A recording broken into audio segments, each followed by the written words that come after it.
Drum Dungeon, and we have a guest, my friend actually, BRENT FITZ. Say hi to the camera. How you doing? We're actually more than friends.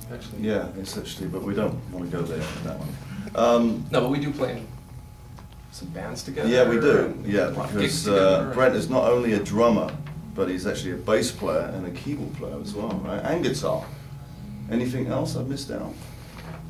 Flute. Flute? Saxophone. No. You know, I heard that your main instrument was keyboards at one point. Is that true? Yeah, I think it's, you know, I played piano as a kid, right. And the funny thing is, I'm glad now my parents made me play piano, but when I discovered Kiss at whatever age it was, right. Man, it was hard to be a keyboard player when all my friends were like picking up guitars and I was like sitting there at the piano, so. Yeah, I wish my parents, you know.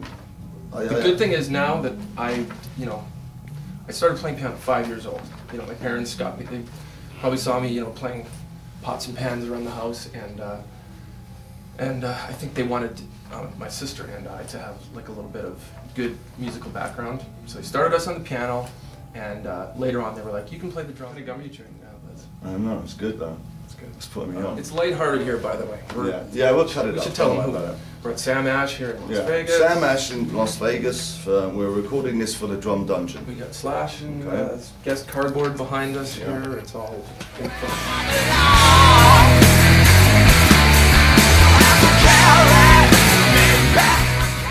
I know you're Canadian. Where were you born in Canada? Winnipeg. Winnipeg? Yeah. With all the Frenchies? And what? All the French people, all the France. There is French people there, but no, that's Montreal. Yeah, I was born in the prairies, which is in the middle of Canada, middle of North America. Right. And if you look at it on a map and you go, what is going on up there musically? You think, not too much. So, but I have to say this: we have Guess Who, pretty great, you know, famous band from my hometown, Neil Young, and. Anyway, yeah, cool. Some cool stuff from Winnipeg, and so I'm from Winnipeg. We play hockey, and we play music. Right, so damn cold up there. And you drink beer, right? A lot of beer. Yeah, that's what I heard. Wow. Yeah, my parents were musical, but not musicians. Right. Professional musicians, and my parents got my sister and I started on piano, which is a great thing. No doubt. Set the foundation for know me studying all other instruments. So then you got into Kiss as a kid, and is that how you got started really looking at rock and roll? Yeah, well, Bay City Rollers. Oh, Bay City Rollers. I'm not afraid to admit that, but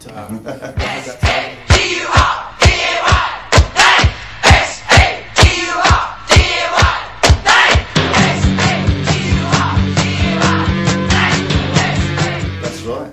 And I just remember Bay City Rollers kids show, Kiss dolls, action figures, commercial.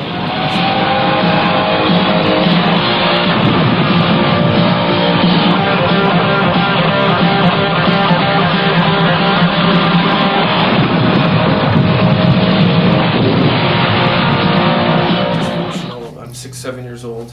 I just became a fanatic of Kiss and Bay City Rollers. Well, that's what we're talking about drums because of the Drum Dungeon. What point did you sort of move over to drums? Well, okay, Bay City Rollers. Back up. That drummer had this Vista-like kit. Right. You know, I wish I could say that I saw John Bonham with his Vista-like kit and I was influenced, but I hate to say it, but I went to see an Elvis impersonator with my parents at some, carnival or something when I was a kid. And I was just mesmerized by the Elvis, and the drummer had a Vista-like kit on that thing too. So I saw these two influences of these, clear drums that just changed my life. I saw really? Wow. So it was nothing to do with the sound. It was just the look.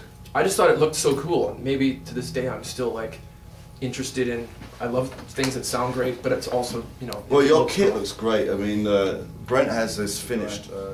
Well, John Douglas. John Douglas is the one that worked on his kit, and it just looks amazing. In fact, I heard actually in the Slash camp that it wasn't his playing; it was actually the finish of his kit. That's the reason he got the gig. Whatever it takes. I'm just kidding. I'm kidding. But it is a wonderful looking kit. I love that kit, and it's inspired me to actually get. So how much time would you spend each day practicing drums? Well, I took lessons. Right. I remember going, once a week for lessons. Okay. And And then, you know, I would come home after school. Yeah. I don't think I got drums till I was got that drum kit around 10 years old, so pretty young. Right. And I would just come home from school and put on whatever my parents' records were or mine. You played the records? Played to records, put the headphones on, probably deaf now from it, but just come home from school and play Rush and Kiss and you know, all the things, Motley Crue and Van Halen. Getting something going with my friends, like jamming in the basement, and most of my friends weren't. I just seemed like I was a little more into it than everybody else. Right. My friends played guitar, and you know, we kind of made it into a band. So at least we had, you know, a couple guitar players, a bass player, and someone would sing. But nobody was really, like, I was just leaps and bounds ahead of everybody, like telling everybody, okay, you play that, you know, sing that. I was always like band leader. Right. Right. And you still do that? I think I do. So it just turned into one day, my dad, after lessons and jamming with all my friends, my dad had met somebody who was looking for a drummer in some club band. I don't know how it worked, and someone passed my information on to these people, and this band had been playing around town, and they were a lot older than me, and I was basically, I think I was 15. I wasn't. You've been pretty successful. I mean, you played with Vince Neil for a while. You played with him on a few tours, right? Vince was probably in my mind, my first take it to the next level path. Really? If I actually went before Vince Neil, in order to get the Vince Neil opportunity, after playing in Canada for many years, I ended up moving to California.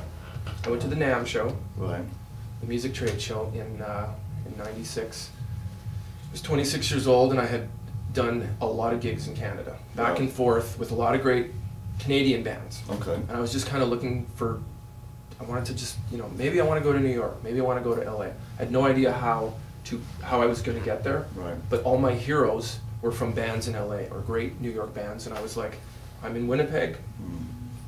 I feel a little bit frustrated, and if I don't go for this, I might never know what opportunities are going to be there. Not a lot of people take that step, and that's really dedication to your art and taking that step and being bold. That is one of the most important things. I agree. I agree to take with those that. steps and no doubt take a little gamble. And life has different twists, and you never know, you know, what will happen. But let me ask you something.